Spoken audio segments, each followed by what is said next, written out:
up everybody? Welcome back to another video. I know it's been a while, but we're back here at Gorges State Park, and today we are going down to the Toxaway River, and then we're going over to Bearwallow Creek to check out a couple waterfalls over there.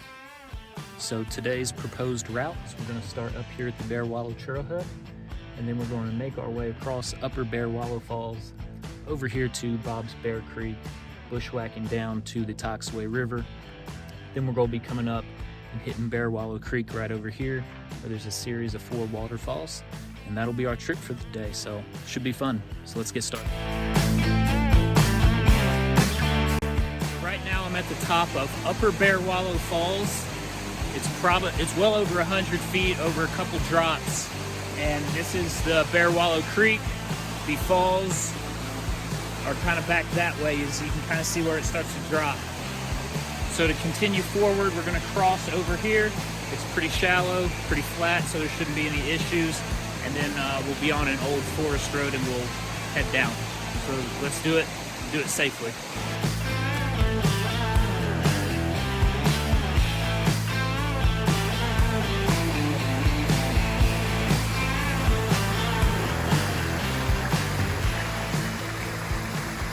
Crossed Bearwallow Creek, and now I'm standing at the top of Upper Bearwallow Falls.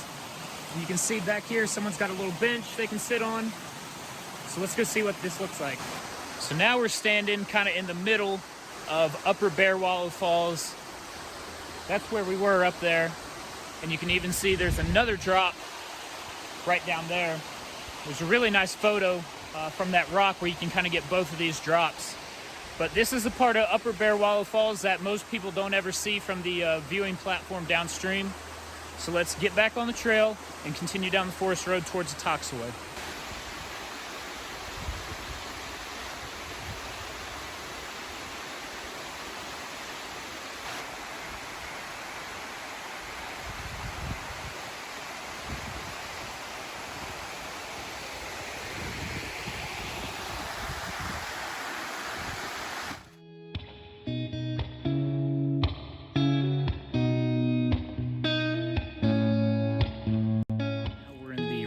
Interior of Gorges State Park, and yeah, there's some forest roads that I've been following through here, but this is not the stuff that is advertised on any brochures or maps, and this is not stuff that you're going to find tourists on. Did find this little interesting structure back here. Looks like a wire frame that someone was trying to build some sort of shelter out of. So I don't know what it's doing back here, but it's pretty cool. So let's continue on down to Bob's Bear Creek.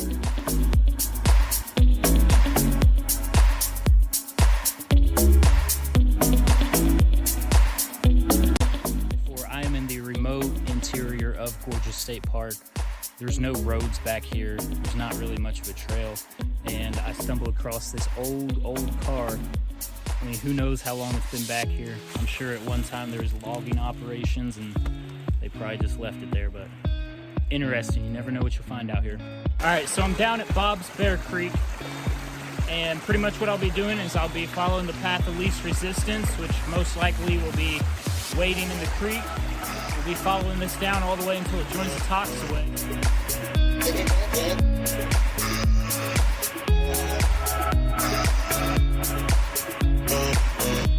Making my way down Bob's Bear Creek. Got a couple nice little cascades that I've went past. It's been pretty thick. The water's not up high, so it's not too bad, but it's really slowing me down. But we're going to keep chugging along and continue down to the Toxaway.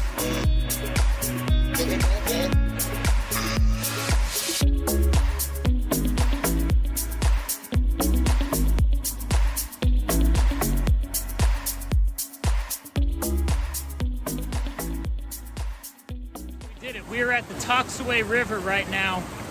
Bob's Bear Creek is back there, and you can see where it's kind of flowing into the Toxaway. So check this out. You got this plant growing inside this pothole right here. This is super smooth. It's amazing. But these potholes are formed when rocks get stuck down in the bottom and they spin around year after year after year and cause erosion, and this is what you're left with, is these smooth potholes. Pretty neat.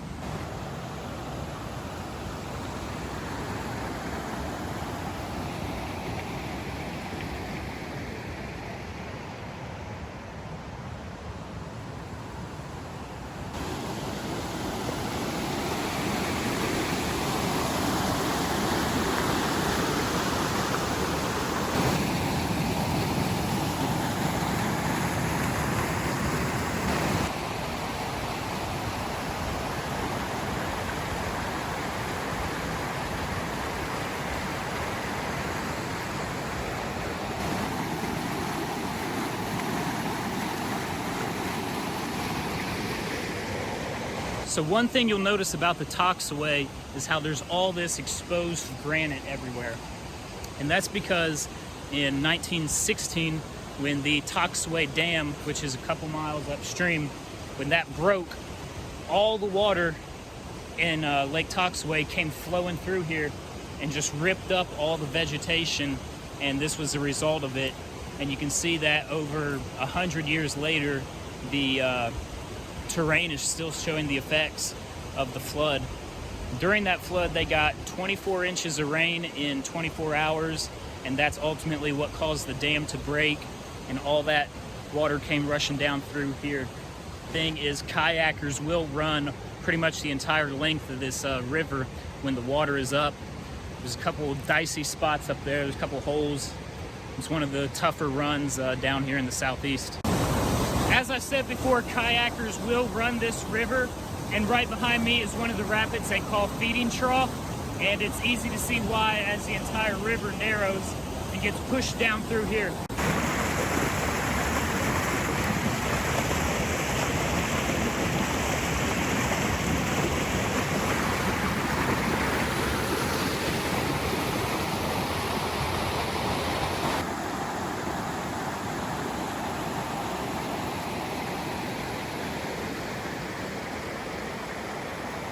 Slowly been making my way down the Toxaway towards Upper Wintergreen Falls, and that is it down there. You can see the brink of it because there's a horizon line, and Upper Wintergreen is right over the edge right there. So we're going to continue working our way down. There's a couple kayaker paths that they'll use to portage certain rapids, so I've been following those. So we're going to continue to work our way down towards Upper Wintergreen. All right, so this is the uppermost part of Upper Wintergreen. So the other two drops are downstream here. So we're going to work our way down. I ended up crossing over the top of the waterfall here. There's a large spot up there where the creek or the river is relatively calm, and it's pretty flat, so it's easy to get past it. And then there's a kayak path on the side here, but we're going to continue to work our way down.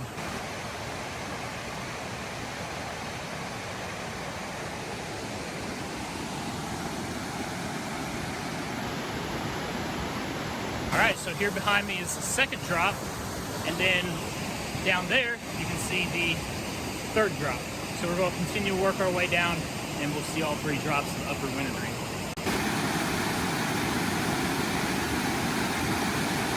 So getting down to each section of the waterfall, you have to go over really steep rock like this. It's not slick, but it is very smooth from the years of water going over it.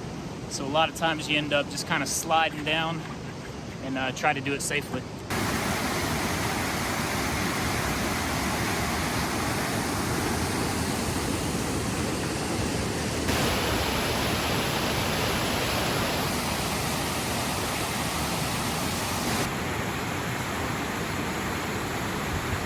Okay, so this is it. This is almost a complete view of Upper Wintergreen Falls. You can see all the drops behind me. I'm sitting up on top of this giant rock, but this is really beautiful.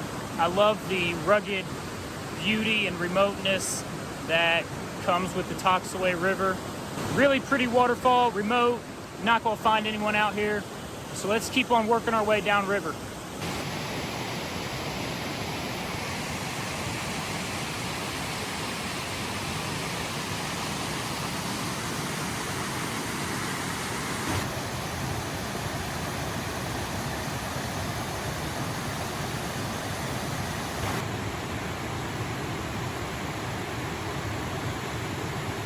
All right, so that's it for Upper Wintergreen. Some people actually consider Upper Wintergreen a part of the entire Wintergreen Falls, but in my opinion, there's enough distance between the two to consider them two different waterfalls. Wintergreen's around this corner. So anyway, that's it for Upper Wintergreen. We're going to work our way down. We might see another waterfall, and then we're going to work our way back up towards Bearwallow Creek. All right, so I'm standing at the top of Landbridge Falls, and you can see the land bridge right down there. This giant piece of granite rock is laying across the river. This is kind of between Upper Wintergreen, which is up there, and then Wintergreen, which you can see the brink of it right over there. So it's kind of in between. Some people might consider it all one giant waterfall, but I've always seen it called Land Bridge Falls. So we're gonna go down there and check it out. All right, so it's a little sketchy getting down here, but I am standing on top of the land bridge right now over top of the Toxaway River. You got the first 2 drops of it right there behind me, and then you got the final drop down there. So let's go check out Land Bridge Falls.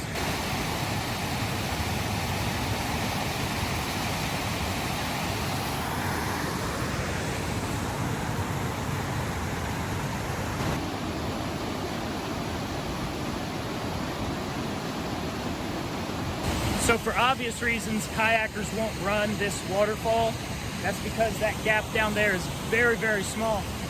But what they'll do instead is they'll get on top of this rock and they'll do what's called a seal launch, and they'll just kind of tip their kayak forward and go on down the waterfall to Wintergreen, which is right down there. That's the brink of Wintergreen from there. All right, so I've slowly been making my way out of the Toxaway Gorge. There's about 600 to 800 feet in elevation gain from the river on up to the old forest road. There's really not any trail. It's super thick in here. There's no other way out, so we're going to keep going up there until we hit the forest road.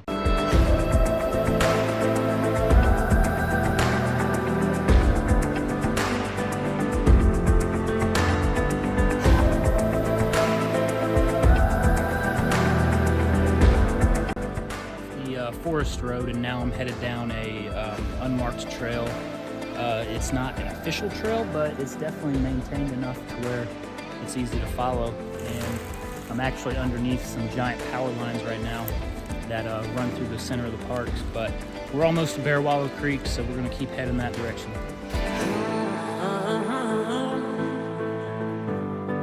Okay, so down here in Bearwallow Creek, this is where our day began, at Upper Bearwallow, which is way, way, way upstream.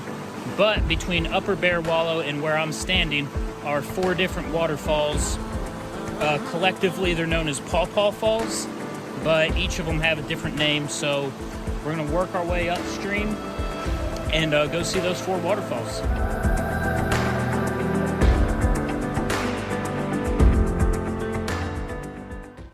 Just like that, we're at the first one, Paw Paw Falls. It's about 25 feet high, and it kind of slides down, not quite vertically. The old-time name for Paw Paw Falls is actually Paw Paw Falls, but that name's not commonly used anymore.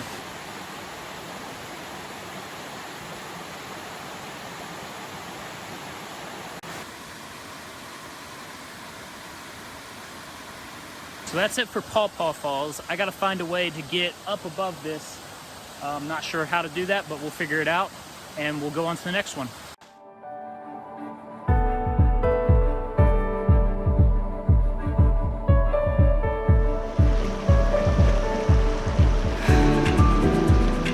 So in a matter of yards, we're already at the next waterfall. This one's called Chute Falls, C-H-U-T-E, and you can see why it's got that name as the water comes down and then goes through this little narrow chute and then on it downstream.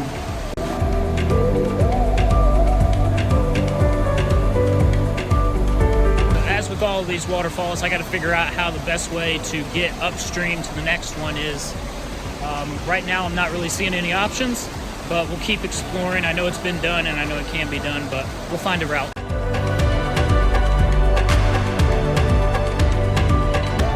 Number 3 in the Paw Paw series is Split Rock Falls. Easy to see why this waterfall has that name as it comes down, and then the rock is kind of splitting the flow right there as it continues on downstream.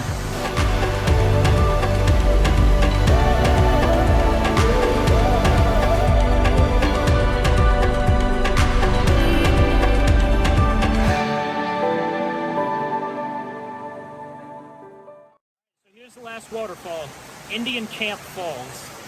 Now there is a little bit of confusion around the name of this one because the actual Indian Camp Branch Creek is a couple miles downstream, so there is some kind of name confusion. But this one is called Indian Camp Falls. It's kind of neat. It's a nice little slide, and then there's this nice little cave formation underneath it.